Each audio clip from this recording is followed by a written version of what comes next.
షీలానగర్ జాతీయ రహదారి పక్కన మట్టి పనుల్లో లభ్యమైన మృతదేహాలు అవశేషాలపై పోలీసులు విచారణ చేపట్టారు. ప్రాథమికంగా బర్మా కాలనీ వద్ద జీవీఎంసీకి చెందిన శ్మశాన వాటికను సోమవారం రాత్రి తవ్వి షీలానగర్ వద్ద మట్టి పారిపోసినట్లుగా సీఐ వాసునాయుడు తెలిపారు. ఈరోజు విశాఖపట్నం సిటీ నగర పరిధిలో గాజువాక పోలీస్ స్టేషన్ లో ఈరోజు మార్నింగ్ కొన్ని శవాలు ఉన్నాయని చెప్పేసి సమాచారం మేరకు మేము అక్కడికి వెళ్ళడం జరిగింది. అక్కడ వెళ్ళి అక్కడ ఏదైతే నేరస్థలం చెప్పారు షీలానగర్ జంక్షన్ దగ్గర ఖాళీగా అబాండెంట్ ప్లేస్ లో ఒక డంప్ తీసుకొచ్చి అక్కడ పోగు వేసినట్లుంది. దాంట్లో ఒక మగ శవము ఒక ఆడ శవము కనిపించినట్లు మీకు మార్నింగ్ ప్రెస్ కి అడ్రస్ చేయడం జరిగింది. ఈ క్రమంలో దాన్ని మొత్తం పోగినంతా కూడా విడదీగా సుమారు 4 వరకు డెడ్ బాడీస్ ని ఐడెంటిఫై చేసాము. ఒక 9 వరకు స్కల్స్ కూడా హ్యూమన్ మోర్టల్ రిమైన్స్ కూడా ఐడెంటిఫై చేయడం జరిగింది. దీని మీద ఈ శవాలు అక్కడికి ఎలా వచ్చాయి, ఏ విధంగా వచ్చాయి, ఏ పరిస్థితుల్లో అక్కడ ఉన్నాయనే కోణంలో పూర్తిగా మేము మా నగర కమిషనర్ డిప్యూటీ కమిషనర్ మేడం గారి ఇన్స్ట్రక్షన్స్ మేరకు సీసీ కెమెరాలు వెరిఫై చేయడానికి 4 బృందాలు గాను అండ్ ఈ బరియల్ గ్రౌండ్స్ అన్ని వెరిఫై చేయడానికి 4 బృందాలు గాను విడిపోయి మార్నింగ్ నుంచి ఇప్పటి వరకు చాలా ఇంటెన్సివ్ గా వర్కౌట్ చేశాము. ఈ చేస్తున్న క్రమంలో నగర పరిధిలో కంతరపాలెం బర్మా క్యాంప్ లో ఉన్నటువంటి శ్మశాన వాటిక దగ్గర రీసెంట్ గా ఎవ్రీ 10 years కు వాళ్ళు లోపల ఏదైతే మట్టి రీప్లేస్ చేయడం జరుగుతుందని దానికి సంబంధించి జీవీఎంసీ దగ్గర నుంచి మన వర్క్ ఆర్డర్ కూడా తీసుకొని గత రాత్రి వర్క్ చేస్తున్న క్రమంలో ఒక 5 వెహికల్ వరకు బయటకు వచ్చాయని చెప్పి అందులో ఒక వెహికల్ మన షీలానగర్ దగ్గర డంప్ చేయడం జరిగింది మేము గుర్తించాము. ఈ విషయంలో అక్కడ ఏదైతే బర్మా క్యాంప్ ఉందో దాన్ని ఫిజికల్ గా వెరిఫై చేసాము. అక్కడ తీసుకువస్తున్నటువంటి వెహికల్ ను కూడా మనం ఐడెంటిఫై చేసాము.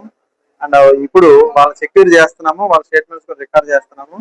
ఇది ఏదైతే మన షీలానగర్ లో జరిగినటువంటి డెడ్ బాడీస్ అదే మోర్టల్ రిమైన్స్ అన్ని కూడాను కంతర్పాలెంలోని బర్మా క్యాంప్ నుంచి వచ్చినట్టు ఇది కన్ఫర్మ్ చేయగలిగాము. ఈ విషయాన్ని ఈ నగరంలో ఉన్నటువంటి మిగతా మీడియాల్లో కూడా ఏదైతే మన అపోహలు వదంతులు వెళ్లకుండా ఏవో డెడ్ బాడీలు శవాలు కలకలాలు కాకుండా జెన్యున్ గా శ్మశానం నుంచి వచ్చింది కాబట్టి ఇది నార్మల్ గానే వెళ్ళడానికి అపోహలకు వెళ్లకుండా ఉండడం కోసం మీ అందరికి ఒకసారి మెసేజ్ పబ్లిక్ పంపించాలని మరొకసారి పత్రికా ముఖంగా కోరడం జరుగుతుంది.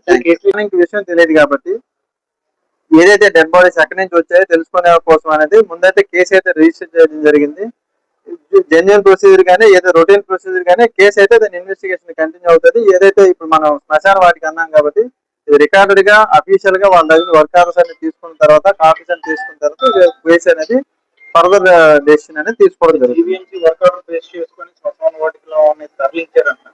ఇన్ జనరల్ ఎవ్రీ 10 years ఎక్కడికి పంపిస్తారు? ఎందుకంటే ఇప్పుడు జనరల్ గా వీళ్ళు చేసేటప్పుడు మాకు ఇప్పటి వరకు అందుతున్న సమాచారం ప్రకారము అఫీషియల్ గా వాళ్ళు టెండర్ ఇస్తారు. టెండర్ బయట వాళ్ళు తీసుకున్న తర్వాత ఏదైతే మట్టి ఉందో మట్టిలో ఉన్నటువంటి బాడీస్ ఏమైనా ఉన్నట్లయితే అక్కడే మళ్ళీ ఖననం చేస్తూ మిగతా మట్టిని డంపింగ్ యార్డ్ పంపించడం అనేది ప్రొసీజర్ గా నడుస్తుంది.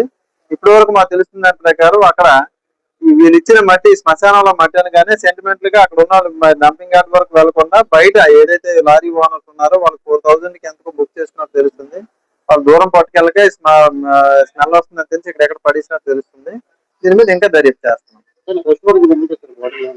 ఈ ప్రెసెంట్ అయితే దీన్ని బాడీస్ అన్ని కూడా మనకు ముందుగా తెలియదు కాబట్టి మనం కేజెస్ పంపించాము. ఏమైనా సస్పీషియస్ డెత్ ఉన్న విషయం మీద పంపించడం జరిగింది. ఆఫీసర్స్ ఇన్స్ట్రక్షన్ తీసుకుని ఫర్దర్ గా లీగల్ ప్రొసీజర్ ఏదైతే దాన్ని కంటిన్యూ అయిపోతుంది. కలిసి బాడీస్ అన్ని పోలీస్ హ్యాండ్ ఓవర్స్ అన్ని పోలీస్ హ్యాండ్ ఓవర్ లోనే మన కేజీహెచ్ లో ప్రిజర్వ్ చేసి ఉంచాం. మొత్తం 9 వరకు స్కల్స్ వచ్చాయి అండ్ 4 వరకు డెడ్ బాడీస్.